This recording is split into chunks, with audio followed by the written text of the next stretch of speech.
प्यारे विद्यार्थियों नमस्कार। स्वागत है आप सभी का आपके अपने YouTube चैनल आरपी स्टडी में। तो जो भी विद्यार्थी बीएसटीसी एग्जाम 2026 की तैयारी कर रहे हैं दोस्तों, बीएसटीसी एग्जाम 2026 की तैयारी करने वाले सभी विद्यार्थियों के लिए आज हम राजस्थान जीके के इंपॉर्टेंट क्वेश्चन देखेंगे कि आपके एग्जाम्स में राजस्थान जीके से किस टाइप से प्रश्न आते हैं और कौन कौन से प्रश्न है वो आपके इंपॉर्टेंट है।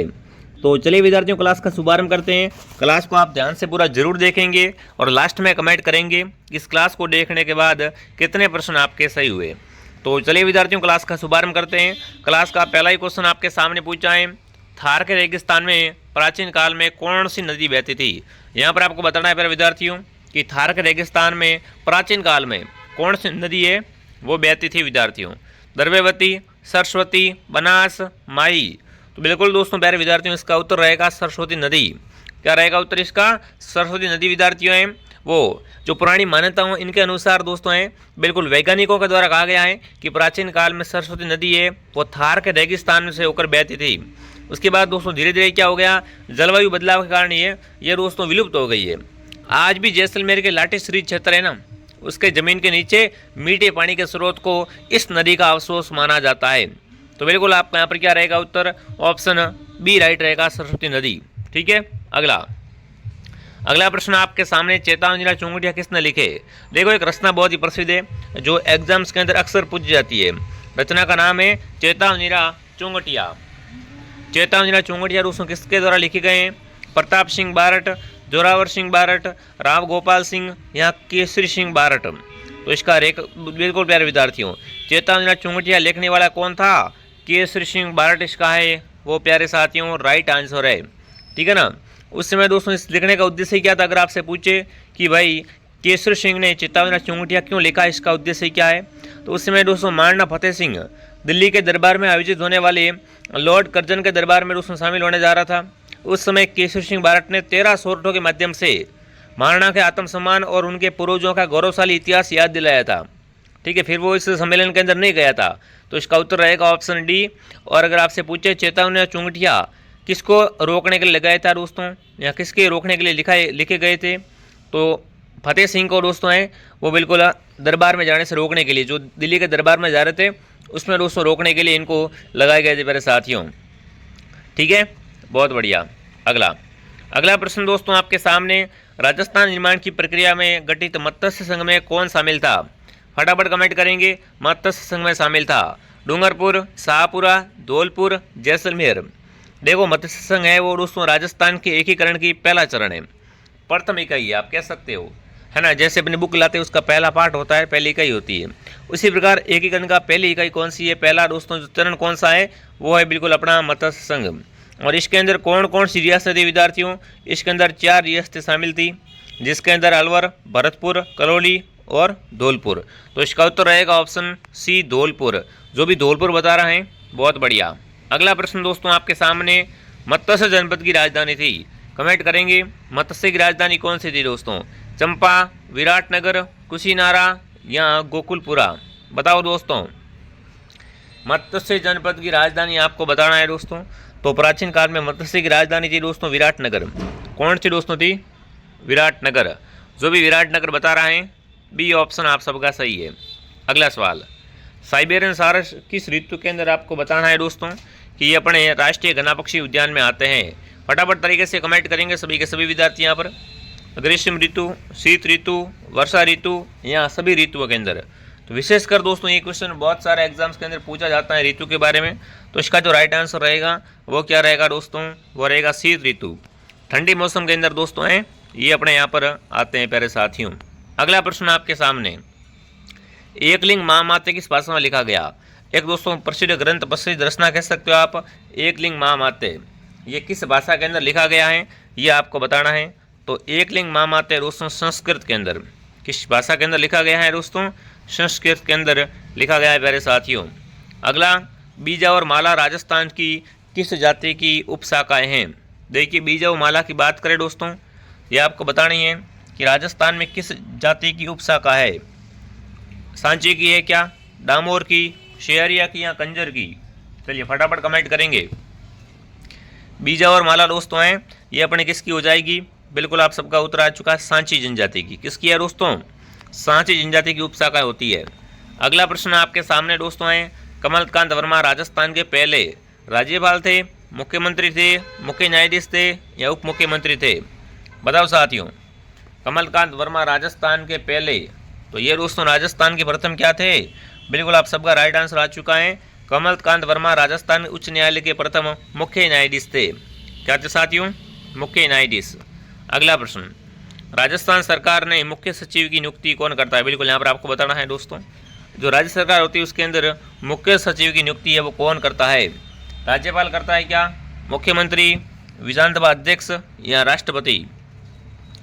तो बिल्कुल आपका उत्तर दोस्तों क्या रहेगा कि किसी भी राज्य के मुख्य सचिव की नियुक्ति है उसके राज्य के मुख्यमंत्री के द्वारा। किसके द्वारा दोस्तों? मुख्यमंत्री के द्वारा इसकी नियुक्ति है वो की जाती है प्यारे विद्यार्थियों। अगला प्रश्न, कुंभलगढ़ का किला किस जिले के अंदर है? देखो कुंभलगढ़ दुर्ग की दीवार की लंबाई पूछी जाती है एग्जाम्स के अंदर, और ये दुर्ग कुमार ने बनाया था। कहाँ पर बनाया था दोस्तों? राजसमंद के अंदर। तो आपका आंसर रहेगा राजसमंद। अगला है, राजस्थान के किस जिले में कालीबंगा सभ्यता के अवशेष प्राप्त हुए हैं? कालीबंगा के अवशेष कहाँ से मिले हैं? श्री गंगानगर, हनुमानगढ़, बीकानेर, चूरू? तो आपका उत्तर रहेगा हनुमानगढ़ से दोस्तों। हनुमानगढ़ है, यहीं पे क्या मिले हैं दोस्तों? घग्गर नदी के किनारे कालीबंगा सभ्यता के अवशेष मिले हैं प्यारे साथियों। ठीक है। अगला प्रश्न दोस्तों आपके सामने, निम्नलिखित में से किस महाराजा के दरबार में 22 कवि, 22 ज्योतिषी, 22 संगीतज्ञ और 22 विशेषज्ञ के रूप में गंधर्व बाईसी विद्यमान थी? गंधर्व बाईसी दोस्तों हैं वो किस राजा के दरबार में थी, ये आपको बताना है। फटाफट तरीके से सभी के सभी साथी कमेंट करेंगे। गंधर्व बाईसी दोस्तों हैं बिल्कुल, तो ये अपने किसके दरबार में थी साथियों? ये थी महाराजा प्रताप, कह सकते हो आप, कह सकते हो सवाई प्रताप सिंह। तो आपका उत्तर क्या रहेगा? डी ऑप्शन का। ठीक है विद्यार्थियों, आगे बढ़ने से पहले जो विद्यार्थी BSTC एग्जाम 2026 की तैयारी कर रहे हैं, BSTC का संपूर्ण कोर्स RP स्टडी ऐप के अंदर 3 महीने की वैलिडिटी के साथ में मात्र 549। बिल्कुल, अगर 3 महीने लेना है तो मिलेगा 449 में, अगर 12 महीने की वैलिडिटी चाहिए तो मिलेगा 549 में। बढ़िया कोर्स मिल जाएगा दोस्तों, शानदार तैयारी हो जाएगी। प्ले स्टोर से RP स्टडी ऐप डाउनलोड करें और आज इस बैच को ज्वाइन करें। ठीक है। अगला, राजस्थान में रियासत काल में प्रचलित मुख्य खेल कौन सा दोस्तों? रियासत काल का अगर खेल देखें ना, रियासत काल के अंदर जो प्रसिद्ध खेल था प्यारे विद्यार्थियों वो आपका कौन सा था? वो देखिए, सट्टा मारी भी था, आका देना भी था और चौगनिया छोड़ना भी। तो आपका उत्तर रहेगा ऑप्शन डी। जो भी ऑप्शन डी कमेंट कर रहा है बहुत बढ़िया। अगला है, संगीत रत्नकार के रचनाकार कौन थे? कमेंट करेंगे साथियों। संगीत रत्नाकार के रचनाकार है वो यहाँ पर कौन थे? सारंगधर, अहोबल, सामामत्य या भरतमुनि? तो इसका राइट उत्तर रहेगा सारंगधर। संगीत रत्नाकार अगर पूछे किसकी है रचना, तो ये दोस्तों सारंगधर की रचना है। महाराजा श्री उम्मेद मिल्स किस वर्ष स्थापित की गई? कमेंट करेंगे दोस्तों। उम्मेद मिल्स है वो किस वर्ष स्थापित हुई थी आपको बताना है। फटाफट तरीके से कमेंट करेंगे सभी के सभी विद्यार्थी यहाँ पर। तो उम्मेद मिल्स दोस्तों हैं ये अपने कब स्थापित हुई थी? 1939 के अंदर स्थापित हुई थी। राइट आंसर क्या रहेगा? ऑप्शन है। ठीक है ना, बिल्कुल। और इसका नाम दोस्तों जोधपुर के तत्कालीन महाराजा उमेद सिंह के नाम पर इसका नाम क्या रखा गया? उम्मेद मिल से ये रखा गया दोस्तों। कहाँ पर है ये दोस्तों? पाली राजस्थान के अंदर। ठीक है। किस प्रकार की ये? सूती वस्त्र उद्योग है। ठीक है। अगला सवाल, अगला प्रश्न आपके सामने, राजस्थान में कागज़ बनाने का सर्वप्रथम कारखाना कहाँ पर लगाया गया था? देखिए विद्यार्थियों, राजस्थान के अंदर सबसे पहला कागज़ बनाने का कारखाना है ये कहाँ पे लगाया गया था ये आपको बताना है। तो बिल्कुल आपका राइट आंसर आ चुका है सांगानेर जयपुर के अंदर। कहाँ पर दोस्तों? सांगानेर जयपुर के अंदर राजस्थान का प्रथम कागज़ निर्मित दोस्तों हैं वो बिल्कुल कारखाना लगाया था विद्यार्थियों। ठीक है, बिल्कुल। ये कला दोस्तों बहुत पुरानी कला है। सवाई जयसिंह द्वितीय के समय इस कला को क्या है? विशेष संरक्षण प्रदान किया गया था।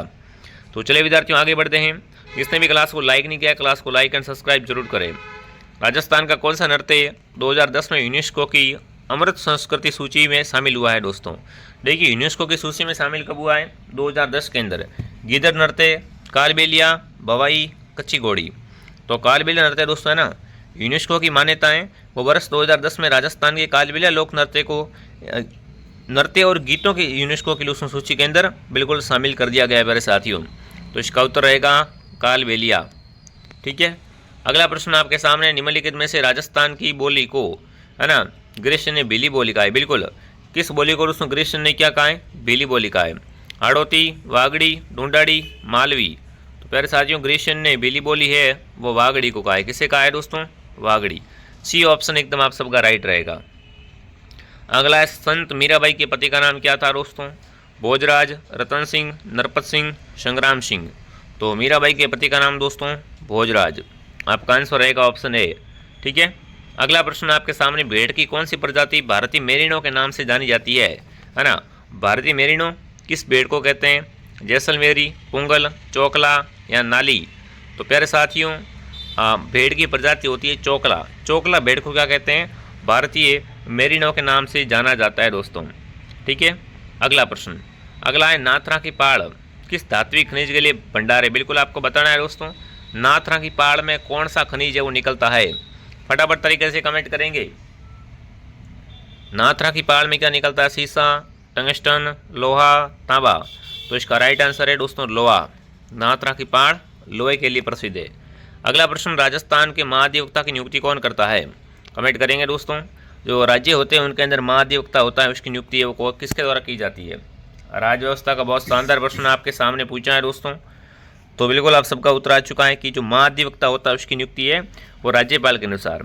ठीक है ना। अनुच्छेद 165 की अगर बात की जाए तो अनुच्छेद 165 के तहत दोस्तों कहा गया है कि राज्य में महाधिवक्ता जो एडवोकेट जनरल होता है उसकी नियुक्ति राज्यपाल के द्वारा की जाती है।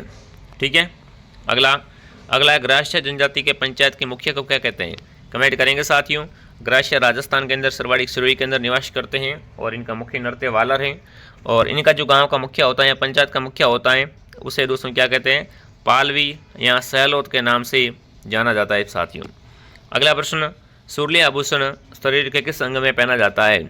गर्दन में, कान में, पैर में, कलाई में? देखिए जो सुरली आभूषण दोस्तों बहुत शानदार प्रश्न है। सुरलिया कहाँ पे पहनते हैं दोस्तों?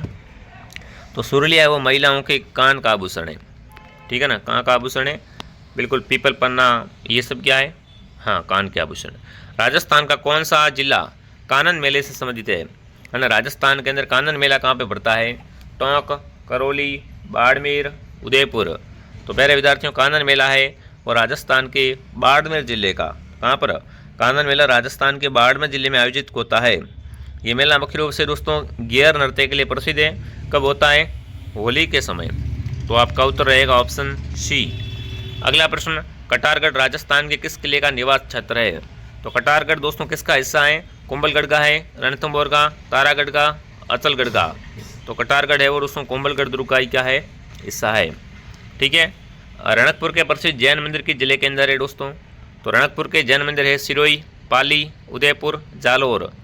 रणकपुर के जैन मंदिर दोस्तों पाली के अंदर है और इन मंदिर के अंदर 1444 खंभे भी है। तो ये भी आप क्या करना है यहाँ पर ध्यान रखना विद्यार्थियों।